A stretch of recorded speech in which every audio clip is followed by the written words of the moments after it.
Assalamualaikum warahmatullahi ta'ala wabarakatuh.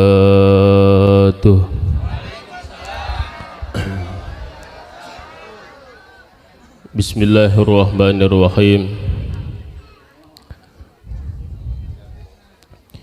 Alhamdulillahilladzi an'ama alaina bi ni'matil imani wal islam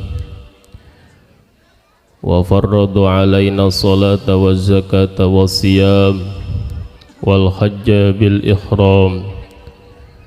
Allahumma salli wa sallim ala sayyidina wa maulana Muhammad sallallahu alaihi wasallam wa ala alihi wa sahbihi zawil ulumi wal hikam.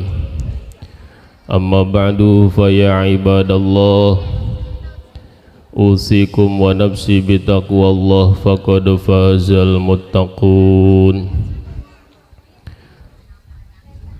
Qala Allah ta'ala fil Qur'anil Karim, a'udzu billahi minasy syaithanir rajim.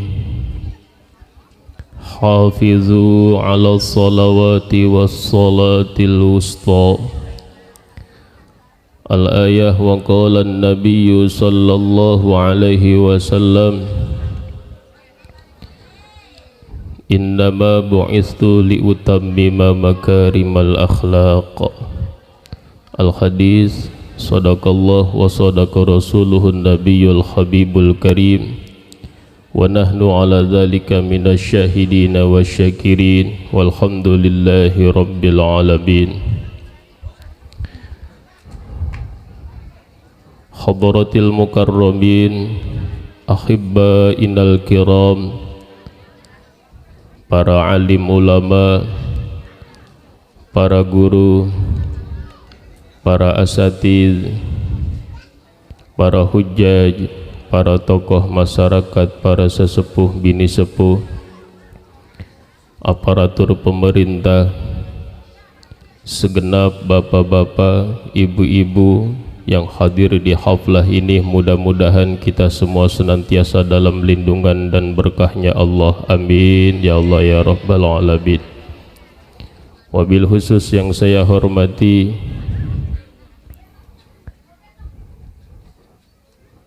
sahibil majlis, guru kita bersama, akhina Al-Mukarram Bapak Ustadz Sudarman Rajib, yang saya hormati guru kita bersama Al-Mukarram wal Muhtaram Bapak Ustadz Awwaluddin, dan juga segenap para panitia dan juga santri yang hadir semua di sini. Mudah-mudahan sekali lagi senantiasa kita dalam lindungan dan berkahnya Allah. Amin ya Allah ya Rabbal alamin. Puji syukur kehadirat ilahi Rabbi Allah subhanahu wa ta'ala. Salawat seiring salam tercurah kepada junjungan alam Nabi besar kita Nabi Muhammad sallallahu alaihi wasallam. Bapak Ibu yang dimuliakan Allah, singkat saja karena memang nanti ada guru kita. Saya hanya sebagai hadwasat saja, sekapur sirih lah, intermezzo. Berbicara masalah Isra Mi'raj sudah barang tentu membahas masalah solat.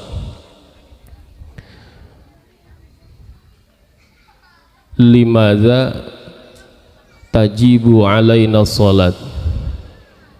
Pertanyaannya, kenapa kita wajib solat?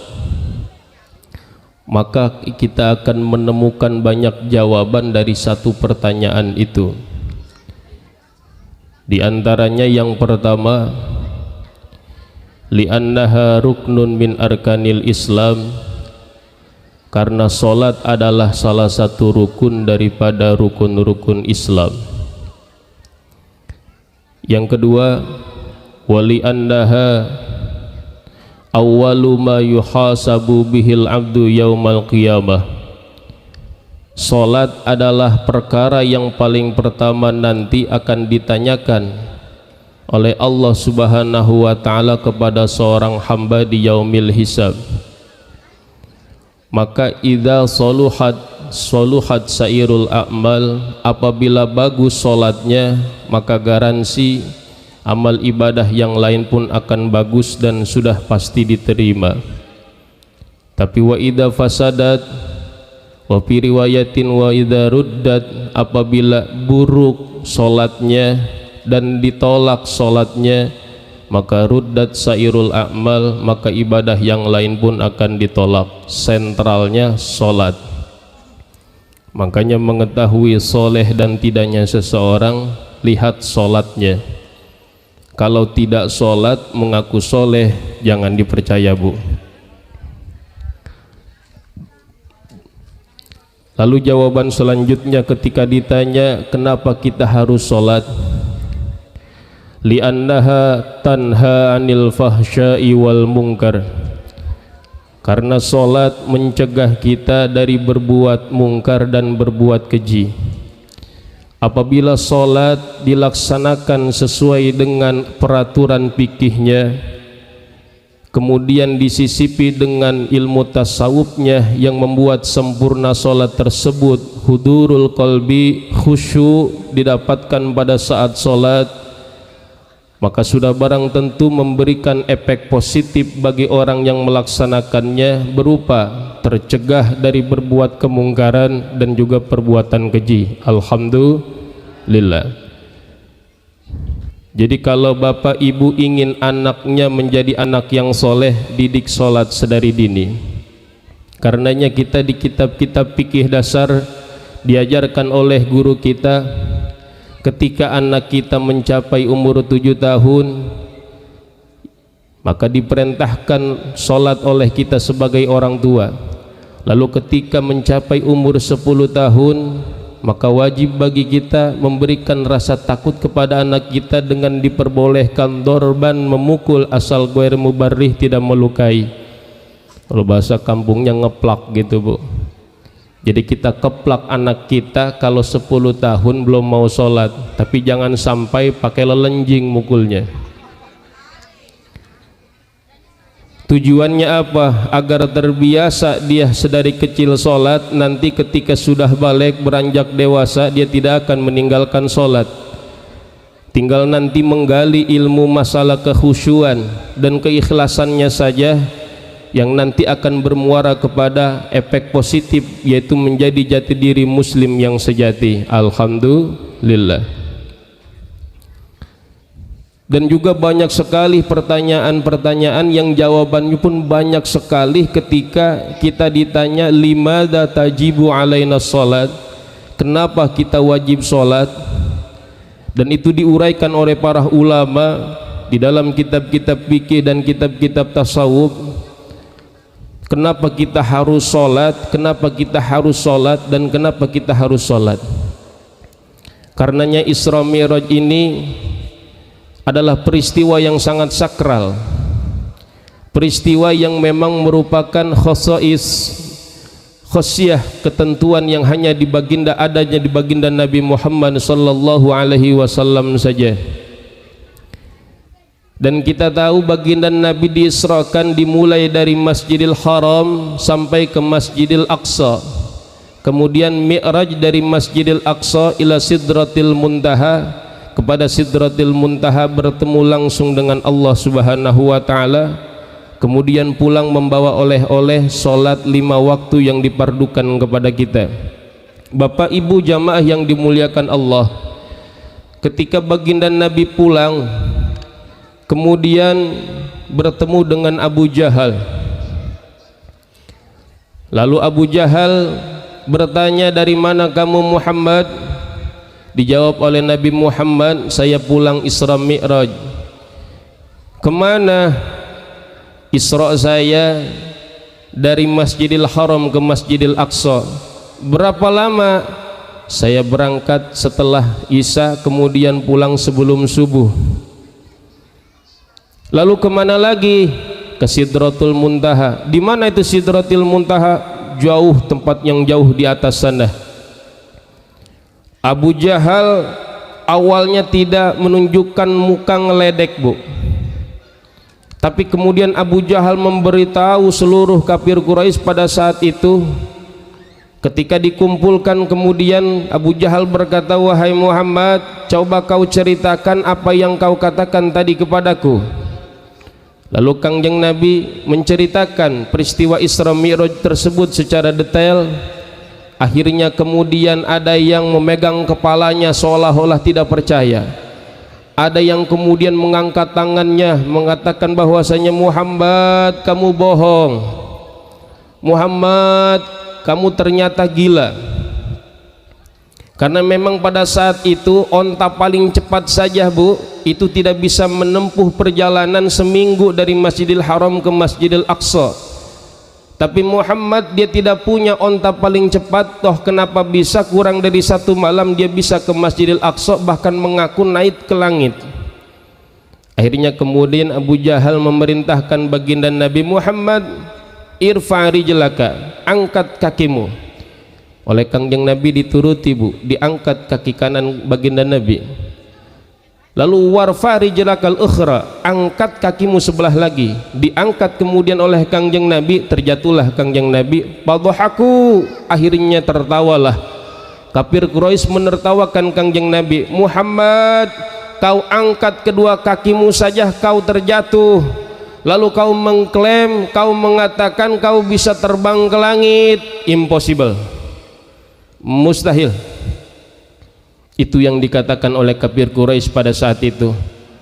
Lalu kemudian mereka mendatangi Abu Bakar Siddiq, maksudnya untuk mencemooh dan juga mengata-ngatai Kangjeng Nabi. Abu Bakar, sahibuka kadzab, sahabatmu tuh Muhammad orang tukang bohong. Ada apa ini? Temanmu itu Muhammad mengaku telah Isra Mi'raj katanya dari sini Masjidil Haram ke Masjidil Aqsa lalu naik ke langit. Apa pendapatmu? Ma ra'yuka, apa pendapatmu Abu Bakar? Apa yang dikatakan Abu Bakar pada saat itu, Bu?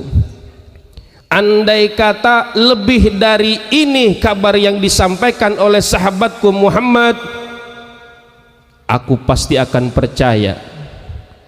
Itu yang didengar oleh kafir Quraisy tentang pernyataan Abu Bakar Siddiq mengenai perihal Isra Mi'rajnya Kangjeng Nabi. Oleh karenanya Abu Bakar Siddiq menjadi sahabat Kangjeng Nabi yang paling terutama dan paling tercinta. Karenanya di dalam kitab Nasaihil Ibad, baginda Nabi ditanya tentang keutamaan Sayyidina Umar. Sifli an hasanati Umar, Muhammad, coba ceritakan kepadaku tentang kebaikan Umar. Kata Kangjeng Nabi, laukanal bahru midadan wal asjaru aqlaman, andai kata laut, air laut menjadi tinta, pohon-pohon menjadi kolam, menjadi pena, maka lanafidat, maka pasti akan habis sebelum bisa menulis seluruh kebaikan Sayyidina Umar. Lalu sifli an hasanati Abi Bakrin, coba jelaskan kepadaku bagaimana keutamaan ataupun ciri-ciri Abu Bakar Siddiq. Kemudian kata Kangjeng Nabi, Umaru hasanatun min hasanati Abi Bakrin, Umar hanya satu daripada sekian banyak kebaikan Abu Bakar Siddiq. Statement ini menyatakan bahwasanya Abu Bakar Siddiq adalah sosok sahabat yang paling mulia di antara sahabat lainnya. Kenapa? Karena memang Abu Bakar Siddiq mempercayai paling pertama proses Isra Mi'rajnya Kangjeng Nabi Muhammad sallallahu alaihi wasallam. Tinggal pertanyaannya, Bu, kita kalau menjadi orang yang hidup di zaman Kangjeng Nabi lalu mendengar kabar Nabi Isra Mi'raj, di bagian mana kita berada? Apakah di golongan Abu Bakar Siddiq atau di golongan Abu Jahal dan Abu Lahab? Itu yang harus kita tanyakan. Maka itu bisa dapat kita simpulkan dengan apa yang kita lakukan pada saat ini. Kalau sekalipun kita tidak pernah melihat Kangjeng Nabi sampai detik ini, belum pernah bermimpi bertemu dengan Rasulullah, tapi cinta kita teramat menggebu-gebu kepada Rasulullah, kemudian melaksanakan dengan penuh keikhlasan ibadah kepada Allah yang itu adalah jalurnya dari Rasulullah, insya Allah kalau kita hidup dulu di zaman Kangjeng Nabi, kita berada di barisan Abu Bakar Siddiq. Alhamdulillah. Tapi kalau kita mengaku muslim, sholat tidak, ngaji tidak, puasa tidak, ibadah tidak, rasanya kalau kita hidup di zaman dulu kita akan berada di bawah barisan Abu Lahab dan Abu Jahal. Nauzubillah summa nauzubillah. Karenanya sekali lagi para bapak-bapak, ibu-ibu, orang kafir itu jelas, orang muslim itu jelas, tapi ada yang harus kita lebih takuti daripada orang kafir, yaitu orang munafik. Karena apa? Baju mereka sama seperti kita, kata-kata mereka mengucapkan subhanallah walhamdulillah, tapi hati mereka ingkar kepada Allah dan Rasulullah. Ini yang harus kita takuti, karena lil barat, musuh dalam selimut, dia akan menghancurkan Islam dari dalam. Oleh karenanya Bapak Ibu jamaah yang dimuliakan Allah Subhanahu wa taala, dari sepenggal kisah Isra Mi'raj tadi kita dapat simpulkan salat ini ibadah yang begitu sakral. Banyak sekali ayat Quran dan juga hadis-hadis Kangjeng Nabi yang menceritakan tentang keutamaan salat dan ancaman bagi orang yang meninggalkan salat. Sekitar 1 tahun lalu ada salah satu jamaah saya pengajian datang ke rumah saya curhat, Pak Ustadz, saya minta tolong. Ada apa bang? Saya punya utang 44 juta. Bagaimana ini? Lalu maksudnya apa bang? Tolong saya kasih wiridan atau sholawat apa ke agar bisa lunas hutang. Nah ini dia Bapak Ibu jamaah yang dimuliakan Allah.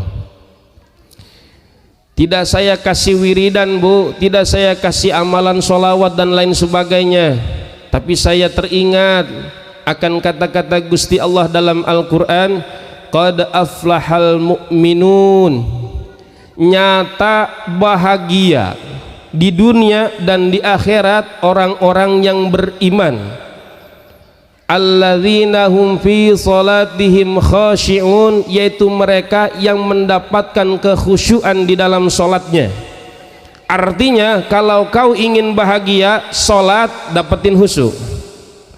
Maka ketika konteksnya khusyuk telah bersemayam di dalam hati, salat kemudian indah berhadapan kepada Gusti Allah, benar-benar merendahkan diri kita sebagai makhluk, maka insya Allah sedikitnya rizki kita akan terima, banyaknya kita akan bersyukur. Itu konsep hidup di dunia Bapak Ibu jamaah yang dimuliakan Allah. Karena memang baginda Nabi bersabda, qalilut taufik khairun min katsiril aqli, sedikitnya taufik dari Allah untuk ibadah dan untuk ngaji. Jadi taufik itu ada dua bu, ada untuk ibadah, ada untuk ngaji. Tergerak kita mendengar suara azan untuk sholat berjamaah, itu kita mendapatkan taufik untuk ibadah. Tergerak kita untuk datang ke majelis taklimnya Ustadz Darman, mengikuti pengajian rutinnya, kita mendapatkan taufik dari segi ibadah. Sedikitnya saja khairun min katsiril aqli, lebih utama daripada kecerdasan luar biasa tapi hanya dalam ilmu dunia saja. Sains dia bisa, fisika dia bisa, biologi dia bisa, kimia dia bisa, tapi ditanya rukun salat tidak bisa, ditanya rukun wudu tidak bisa. Orang yang seperti ini tidak akan bahagia nanti di akhiratnya, dan di dunianya pasti dia tidak akan bahagia karena akan sengsara. Oleh karenanya kemudian disambung lagi oleh Kangjeng Nabi, wal aqlu fi amrid dunya madarratun, kecerdasan yang luar biasa tapi orientasinya hanya di dunia saja, ilmu pengetahuan dunia saja yang dia tahu, madarratun, itu bahaya. Kenapa seperti itu? Karena pasti akan membuahkan sifat tamak pada harta dunia. Dia tidak peduli lagi itu halal atau haram, yang penting kuantitasnya banyak, yang penting harta saya banyak, mau halal mau haram nomor 17. Dan sudah barang tentu pada prakteknya akan banyak menzolimi orang lain. Yuk coba kita tengok contoh-contohnya bu, yang lagi viral di Tangerang Utara. wilayah kita ibu, Tanjung Pasir pesisir sana ya, berita yang lagi viral itu, Masya Allah, tabarakallah. Coba kita lihat, itu orang yang melakukan proyek tersebut adalah orang-orang kaya, lalu mereka tidak peduli yang lain dizolimi atau tidak. Orang-orang sekitar pantai Tanjung Pasir dan sekitarnya mau dizolimi, mau apa dan sebagainya, mereka tidak peduli. Yang penting hajat mereka terkabul, jadi tupik pokoknya mah. Ini dari mana? Kecerdasan dunia saja, tapi tidak dibarengi dengan ilmu agama. Karena ilmu agama adalah rem, filter, agar senantiasa apa? Kita hidupnya terarah. Nah, ini dia Bapak Ibu jamaah yang dimuliakan Allah. Kalau sekarang kan mayoritas hampura ibu bapak, ibu menyekolahkan anak, bapak menyekolahkan anak, tujuannya agar anak bisa kerja di bandara. Bener begitu? Sekolah lu tong, enggak ke sekolah lu enggak dapat ijazah, enggak bisa kerja lu. Jadi bukan untuk mendapatkan ilmu, tapi untuk dapat ijazah agar bisa kerja di bandara. Kesalahan pasti. Jadi kita menyuruh anak untuk jadi budak corporation sedari kecil, ini salah. Yang seharusnya kita sebagai orang tua arahkan anak kita untuk mencintai ilmu agama. Qu anfusakum wa ahlikum nara, jagalah diri kalian dan anak istri kalian dari masuk api neraka. Ibnu Abbas radhiyallahu an menafsirkan ayat ini, faqihuhum wa'addibuhum wa'allibuhum syara'i'al Islam.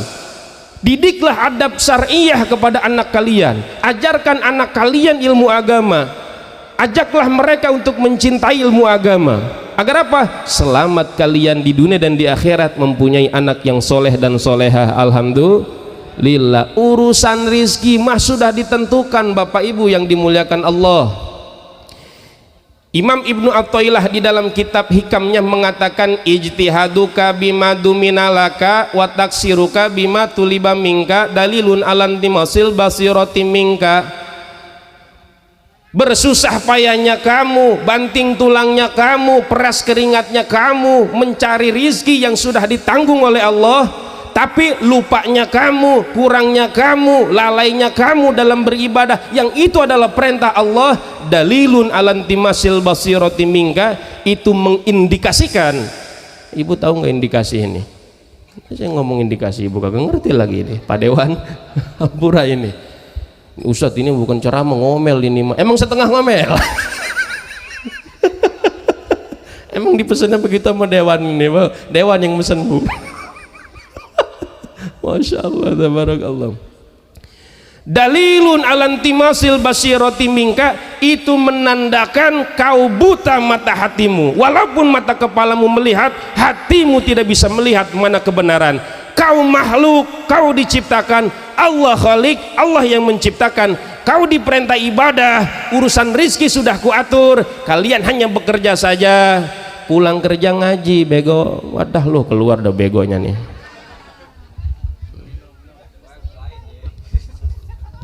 Udah,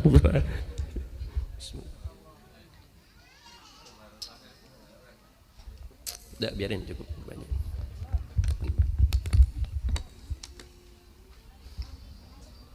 Kalau ngajinya nanti sama guru kita Ustadz Awal, saya suruh ngomel katanya bu. Nanti Ustadz Darman majelisnya sepi, ini 20 orang lagi, 20 orang, padahal 20 udah gagah itu Dewan. Oh berdepannya wah.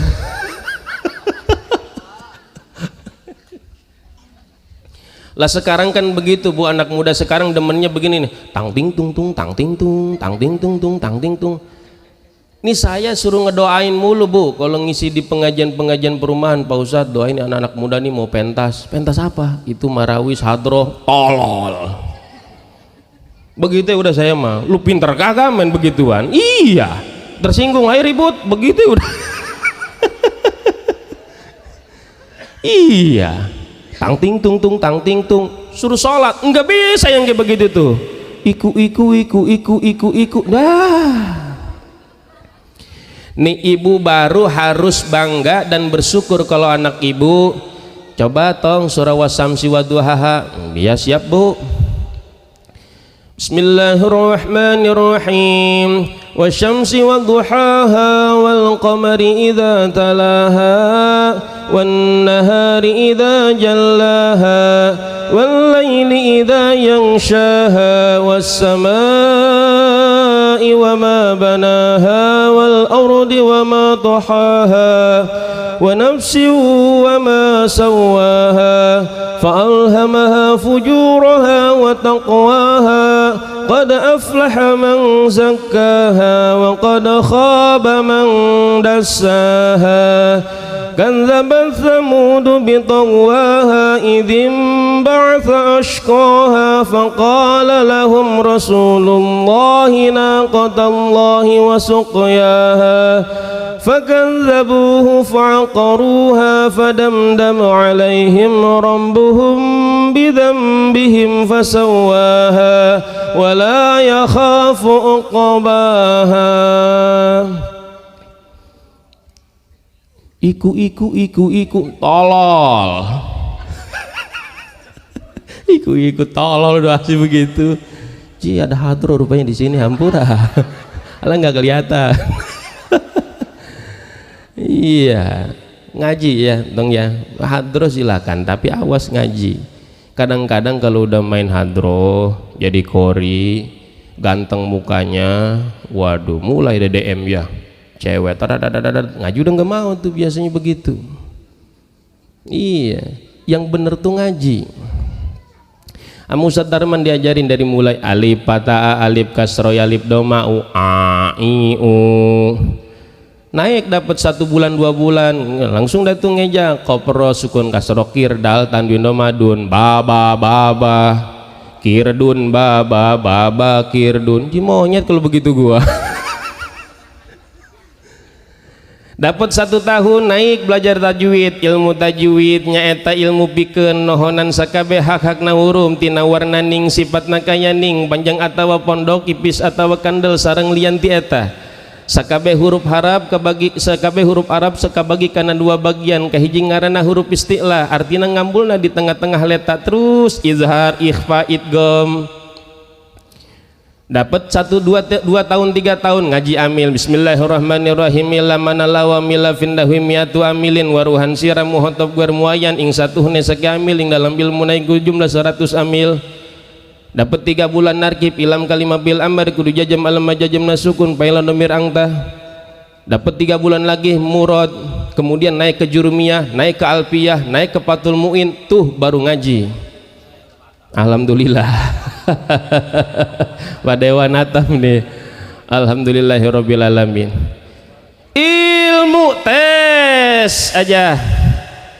Makanya ibu, ustadz saya pengen anak saya jadi orang alim, harus, jangan hanya kepengen saja. Ada tipsnya enggak? Ada. Mana tipsnya? Dijawab oleh Imam Zarnuji di dalam kitab Ta'limul Muta'alimnya, man aroda ayyakuna ibnuhu aliman, barang siapa yang ingin anaknya menjadi ulama, menjadi orang alim, maka fayam bagi ayyura'iyal ghuraba minal fuqaha, maka harus dia memperhatikan para ulama, ahli fikih, guru-guru ngaji. Wa yukrimahum wa yu'azzimahum, muliakan mereka, agungkan mereka. Wa yu'tiyahum syai'an minal amwal, dan berikan mereka sedikit dari harta kalian, enggak kudu banyak, sedikit. Gajian 6 juta ya sisain bareng 200.000 mah. Assalamualaikum Ustadz Darman. Waalaikumsalam. Ada apa Pak Dewan? Ini ada sedikit. Bener-bener sedikit kalau begitu mah. Dewan lagi ada di depan saya sih orang. Tapi ikhlasin gak ini Pak Dewan? Iya ikhlas, doain saya. Didoain tes, kan beda Bu. Kalau orang tuanya sering ngasih kepada guru, maka nanti anaknya diprioritasin. Ya guru juga manusia sama. Dengan sebab banyak ngajarin anak ibu, maka terhentilah usaha-usahanya ustadz-ustadz ini kan, yang harusnya kerja nggak jadi kerja karena ngajar ngaji dan lain sebagainya. Tapi memang itu adalah kewajibannya. Allah pasti akan tanggung rizkinya. Makanya kita yang kerja bertahun-tahun, yang beli mobil duluan ustadz, suwe begitu. Lah kerja bertahun-tahun beli mobil duluan ustad. Kalau begitu gue jadi ustad lah. Akhirnya ustad gadungan, beli dah tuh kitab hadorot. Niru dah tuh Abah Uci. La hadaratin nabiyil Mustafa Sayyidina Muhammadin sallallahu alaihi wasallam. La ilaha illa anta subhanaka inni kuntu minaz zalimin. Bas, Masya Allah. Kok tadi mau bisa begitu jadi ustadz kali. Makanya tes bu, kalau ada guru ngaji apa Pak Ustadz, coba rukun Islam ada berapa, jangan-jangan nggak tahu. Jangan-jangan nggak tahu. Iya, Masya Allah, tabarakallah. Nah kembali lagi, jadi nyata akan bahagia orang yang bisa menggapai sholatnya dalam keadaan khusyuk. Karena apa? Nah ini dia Bapak Ibu jamaah yang dimuliakan Allah. Khusyuk itu hudurul qalbi, hadirnya hati kita benar-benar menyaksikan bahwasanya kita ibadah ini untuk Allah. Maka kemudian kita meyakini Allah Ta'ala memperhatikan kita. Maka disinilah tingkatan ibadah kita. Definisi daripada ihsan, anta'budallaha ka'annaka tarahu, kau ibadah kepada Allah. Coba pertama, bisa enggak kau seperti melihat Allah? Awas, seperti melihat Allah. Andai kata bisa, maka makommu adalah makom para wali. Kalau memang tidak bisa, maka fa illam takun tarahu fa innahu yaraka. Kalau kau memang tidak bisa ibadah seolah-olah melihat Allah, maka coba turunkan ke bawah, maka tekadkanlah bahwasanya Allah memperhatikanmu. Nah inilah makom para orang yang soleh, para ulama, orang-orang yang soleh. Nah kebanyakan dari kita kan sholat begini, Allahu Akbar, tuh, itu doang husunya tuh. Saja aku sholat maghrib 3 rakaat menjadi makmum menghadap kiblat, fardu karena Allah. Habis itu, ih kunci pecek gue tadi di mana ya? Di situ tolol. Akhirnya nih orang yang kayak begini kalau sholat sendiri, ini gue rakaat ketiga apa keempat ya? Ayo coba ngacung, coba yang begini sama mana dia, coba ayo. Ini gue rakaat ketiga apa keempat ya? Ayo coba. Nah ini dia. Kalau dia ngaji, akhadha bil aqol, oh gua ambil 3. Begitu kalau nggak ngaji, ngambilnya 4 aja lah biar cepetan. Begitu. Curang, korupsi, ini sholatnya korupsi. Masya Allah, tabarakallah. Bapak Ibu jamaah yang dimuliakan Allah, bentar lagi kita puasa. Ini sekalian tawakupan ya. Ya Masya Allah, ada pemberhentiannya. Tapi pesan saya gini bu, ada hadis dari Kangjeng Nabi di dalam kitab Minah Husaniyah. Idza madha 'alal mu'mini arba'una sabahan. Pesan Nabi kepada Sayyidina Ali, ya Ali, apabila lewat kepada seorang mukmin 40 hari dia enggak ngaji, dia enggak duduk di majelis ta'lim dengan para ulama, maka qasa qalbuhu, hatinya akan keras. Kalau sudah keras hati, wajah surah alal kabairi, dia akan berani melakukan dosa-dosa besar.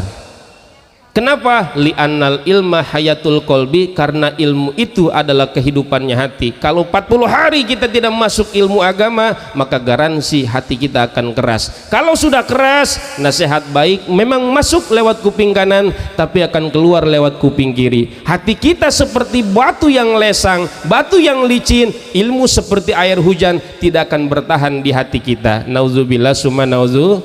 Nah ini kan penutupan pengajian, berarti kagak ngaji Pak RW.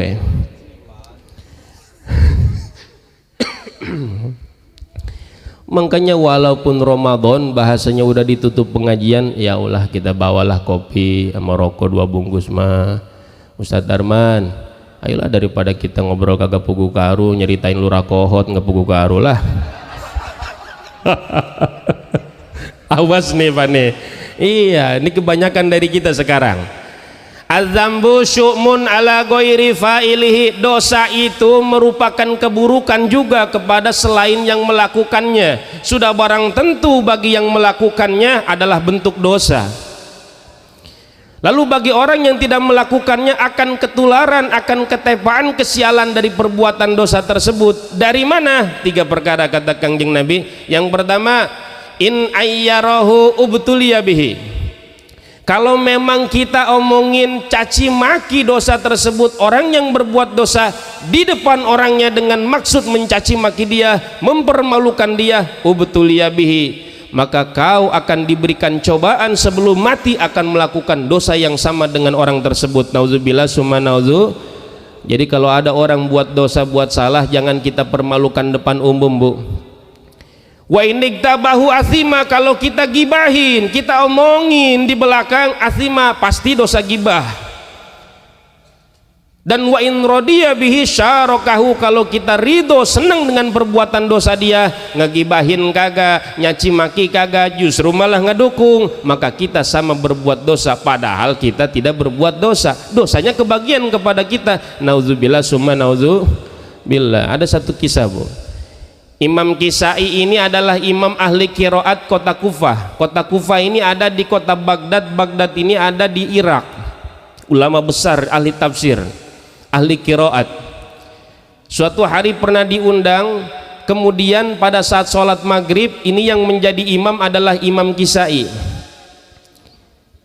Nah kemudian pada saat menjadi imam, ini imam qiraat, Imam Kisai ini baca surahnya nggak muluk-muluk, kuliah.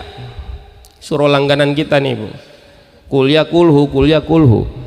Tapi ternyata sekalipun Imam Kisai adalah ahli qiraat, tetap beliau adalah manusia, bisa lupa. Dan ternyata beliau lupa pada saat baca kuliah. Lupa. Setelah sholat dihampiri oleh Imam Zaidi, diledek sama Imam Zaidi. Qari'u ahli Kufah, tuh lihat ahli qiraat kota Kufah ngaco baca surah kuliah. Jadi dipermalukan di depan umum Imam Kisai. Imam Kisai hanya senyum saja. Kemudian berlanjut kepada sholat isya. Nih Imam Zaidi yang tadi ngeledek Imam Kisai dipersilakan jadi imam. Imam Zaidi monggo jadi imam. Nah ketika Imam Zaidi jadi imam, Masya Allah tabarakallah, Bu, ini bukan baca surah ngaconya, Bu, tapi baca Fatihah. Baca Fatihahnya ngaco Imam Zaidi. Nah selesai sholat, Imam Kisai nyamperin. Apa kata Imam Kisai? Ya Zaidi, ihfaz lisanaka fa innal bala'a muwakkalun bil mantik. Zaidi, jagalah lisanmu, jagalah omonganmu, karena cobaan dari Allah itu sesuai dengan apa yang kau ucapkan. Nauzubillah summa nauzubillah. Kadang-kadang kita mah begitu, Bu. Nih kasus Gus Miftah, kasus Lurah Kohot, kita omongin jeleknya doang. Ayo kita gibahin datu, kita puter terus datu. Padahal andai kata kita ada di posisi Lurah Kohot mungkin lebih bengis, Bu. Asli. Belum dapat kesempatan aja, kan begitu. Makanya kalau memang belum bisa mengemban ataupun belum bisa menjadi pemimpin, jangan jadi pemimpin, saran saya, Bu.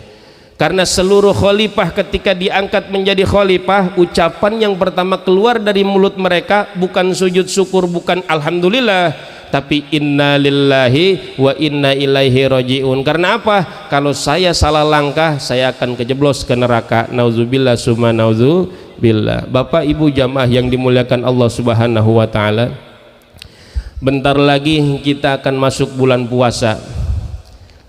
Ada hadis Nabi yang ini mungkin semua dari kita sudah hafal, Bu. Baginda Nabi bersabda, man fariha bidukhuli Ramadan haramallahu jasadahu 'alan niran. Barang siapa yang bergembira senang dengan masuknya bulan suci Ramadan, maka Allah akan haramkan jasadnya untuk masuk ke dalam neraka. Apa makna gembira di sini? Kita membayangkan bahwasanya ibadah di bulan suci Ramadan dilipat gandakan pahalanya oleh Allah. Siang hari berpuasa, malam hari banyak melaksanakan ibadah sunnah, diantaranya taraweh. Kemudian ibadah-ibadah tersebut di bulan lain mungkin pahalanya hanya 10 kali lipat sampai 700 kali lipat, tapi di bulan suci Ramadan bisa tak terhingga pahalanya Allah lipat gandakan. Nah dengan pemikiran seperti itu kita merasa gembira. Ya Allah, balighni ila Ramadan, sampaikan saya ya Allah ke Ramadan. Rindu saya kepada bulan suci Ramadan ya Allah.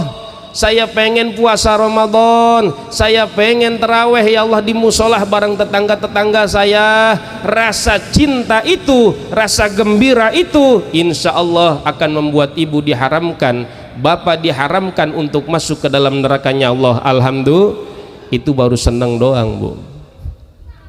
Tapi kebanyakan dari kita kan gini obrolannya, woi katanya besok puasa ya, iya yaudah baru gua kemarin, iya baru gak kemarin, baju lebaran gua gak belum basi gitu. Cepet amat itu puasa lagi, gua mau serang hok, kerja capek ini gua mah. Nah ini orang yang kayak begini nggak akan masuk kepada hadis Nabi, man fariha bidukhuli Ramadan haramallahu jasadahu alan niran. Nah kita tahu kemudian ada sholat taraweh Bu, ada sholat taraweh. Nah di sholat taraweh ini kita berjamaah. Nah di kita ahli sunnah wal jamaah sholat tarawehnya 20, jangan 8 Pak O. Awas lu 8 lo, gue cekek lu. Gue tanya ntar Ustaz Darman, Ustaz orang Tanah Merah berapa sholat tarawehnya? Ada yang 8, cekek habak begitu tuh. Iya, kalau di perumahan Onam Bu, di perumahan tuh majemuk ya, ada maaflah Muhammadiyah, ada Wahabi dan sebagainya. Tapi kita orang kampung nih, kita ahli sunnah wal jamaah, sholat tarawih itu ishruna rakaatan, 20 rakaat bi asyri taslimatin, menggunakan 10 kali salam. 2 rakaat salam, 2 rakaat salam, 10 kali, 2 dikali 10, 20 rakaat. Ustadz saya capek pulang kerja, kalau mau sholat tarawih saya capek pulang kerja, kalau berdiri mah, kalau duduk capek enggak, duduk, cuman jangan di depan, di belakang sholatnya. Ustadz saya kagak bisa duduk juga, tidur miring di depan imam sekalian tuh. Ini dia para jamaah yang dimuliakan Allah. Sholat taraweh, dan udah kebiasaan Indonesia mah sholat tarawehnya itu gigi 4, ibadahnya pengen sedikit, masuk surganya pengen duluan, sengke. Iya. Nah di kita mah biasanya surahnya dari mulai Al-Hakumut kan begitu. Tapi coba kalau di Mekah Madinah, Masya Allah, sekuranan Bapak Ibu jamaah yang dimuliakan Allah. Nah di kita Al-Hakumut. Nah ini kalau cepet-cepet juga awas perhatikan tumaninanya Bapak Ibu, jangan sampai sholat yang udah marokaatnya banyak kagak sah, Fatihahnya biar bener. Nih kalau sholat tarawih mah imam baca iyyaka na'budu, makmum udah nyambut tuh baca Fatihah. Karena apa? Kalau dia selesai imam waladhdallin dia baru baca Fatihah, nanti akan nggak keburu. Apalagi kemudian imamnya cuma baca tasbihnya sekali-sekali doang. Nah ini bisa menghukumi tidak sah sholat tarawihnya nanti kalau ketinggalan 3 rukun tawil. Bismillahirrahmanirrahim. Alhamdulillahi rabbil alamin, arrahmanir rahim, maliki yaumiddin, iyyaka na'budu wa iyyaka nasta'in, ihdinas siratal mustaqim, siratal ladzina an'amta 'alaihim ghairil maghdubi 'alaihim waladdallin. Amin. Bismillahirrahmanirrahim. Alhaakumut takatsur hatta zurtumul maqabir. Terus Allahu Akbar, tes salam. Udah jangan nanyain khusus sholat tarawih mah jangan. Yang ada ke kipas angin domel, kipas kenapa ini kok kenceng jasa, kipas disalahin mulu. Bukuhan dia makan bala-balanya 10 begah. Coba kalau bukannya sesuai dengan Rasulullah mah, kurma 2-3 butir, air seteguk, seteguk. Roti sepotong, maka kita akan kuat. Ibadah pun gak mikirin ini udah tabat belum, ini udah tabat belum. Tabat lagi, tabat yang ditanyain, bego masih wailul. Apalagi imamnya 60 tahun ke atas. Bismillahirrahmanirrahim. Udah yaki-yaki mentar dulu dah, skip dulu dah ya. Lu sholat tarawih mah yang muda-muda ya dulu jadi imam. Dah aki-aki mah sholat subuh aja, sholat subuh. Iya, Masya Allah. Tapi aki-aki kalau udah adzan subuh menggetarkan jiwa, Bang. Allahu Akbar, Allahu Akbar, Masya Allah. Masuk ke sanubari. Sial. Wakbar, wakbar, gak apa-apa dah, wakbar kan dah. Aduh. Ah, ini dia Bapak Ibu jamaah yang dimuliakan Allah. Kita song-song Ramadan, kita jadikan Ramadan sebagai bulan pengejauhan tahan 11 bulan selanjutnya. Kalau memang Ramadan kita penuh dengan keberkahan, maka 11 bulan selanjutnya dari bulan Syawal hingga bulan Sya'ban tahun depan, apabila kita diberikan umur panjang, kita akan menjadi jati diri yang soleh dan soleha. Amin ya Allah ya Rabbal Alamin. Nah, ini dia terakhir sebelum saya tutup, Bapak Ibu, khususnya buat kaum bapak nih, sholat berjamaah jangan ditinggal Bapak. Walaupun tidak ada dalam madhab Syafi'i yang menghukumi fardu ain, menurut Imam Nawawi fardu kifayah, menurut Imam Rafi'i sunnah muakkadah. Tapi sekalipun begitu, pahala yang didapatkan oleh orang yang sholat berjamaah teramat besar sekali. Bahkan dapat takbiratul ihram bareng dengan imam. Artinya bukan ngebarengin takbir imam, imam selesai takbir Allahu Akbar, makmum nyambut Allahu Akbar. Jadi selesaikan dulu takbirnya imam, baru makmum nyambut gitu. Bukan ini mah ngebenerin kain dulu, ngebenerin baju dulu dan lain sebagainya. Jadi langsung nyambut. Ini kata Kangjeng Nabi, khairun min alfi hijjatin wa umratin dalam Duratun Nasihin, lebih utama daripada 1000 umroh dan 1000 haji. Tuh Pak Dewan tuh berjamaah di belakang imam barisan pertama, kemudian imam bar, kita budal lagi kita imam bar, kita Allahu Akbar, 1000 haji 1000 umroh. Berapa ribu meter kudu dijual 1000 kali haji, coba itu. Masya Allah, hektaran itu. Wah, kalau begitu saya nggak usah daftar haji kalau begitu Ustadz. Tolol itu mah. Nih ada begini Bu, kalau ada di Madinah sana ada masjid namanya Masjid Kuba.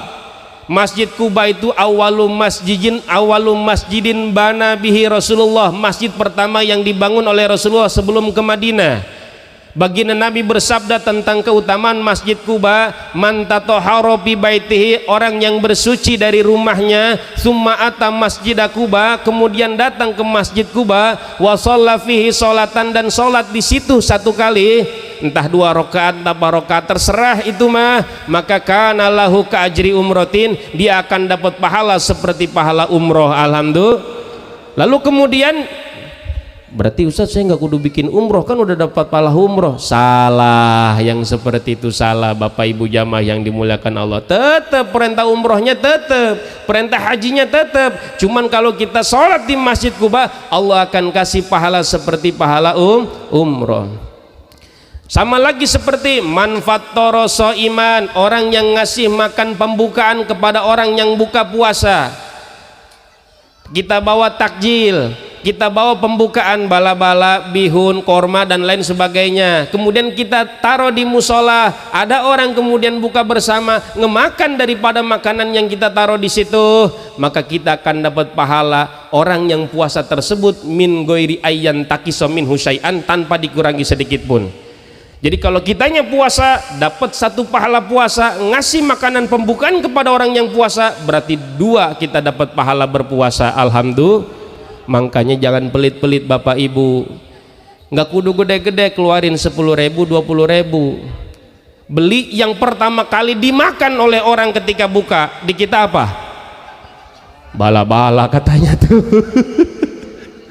Nggak laku korma mah Ustadz, walaupun sunnah Nabi gak ada korma, ada bala-bala, pasti bala-bala yang diambil marisol. Dasar emang.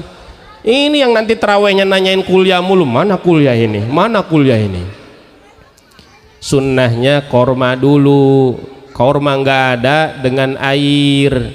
Kalau dalam Riyadul Badiah dengan bihuluwin yang manis-manis. Itu bukan iklan semata tuh, bukan iklan sirup marjan, bukan, memang ada kesunahannya Bu. Nanti bala-bala mah nomor 17, tapi di kita mah nggak bisa kayak begitu. Pasti yang dicomot mana risol ini, was aja. blok aja. Bihun bus aja. Asinan das, kolak das.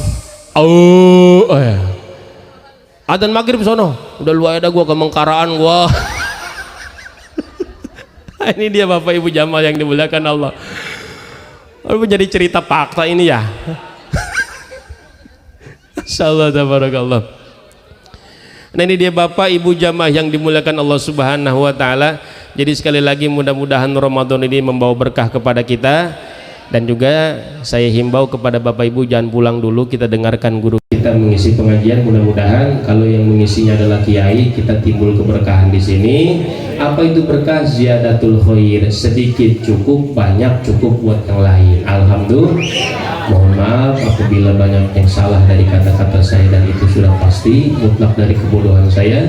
Sedikit kebenaran mutlak dari Allah wasilah guru-guru saya. Kabihadatul kifayah. Wallahu waliyut taufiq wal hidayah. Assalamualaikum warahmatullahi wabarakatuh.